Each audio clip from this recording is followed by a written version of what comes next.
Kā tu nonāci F4?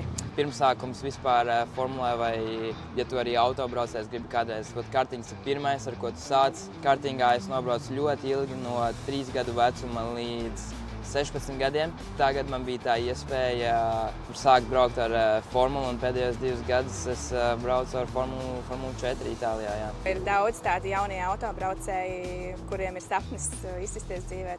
Ko tu ieteiktu, lai nezūd tā motivācija un lai tiešām tiektos pēc tā sapņa? Ir tāds sakamais grūts darbs, vienmēr atmaksājās, ko es esmu dzīvē saskāries.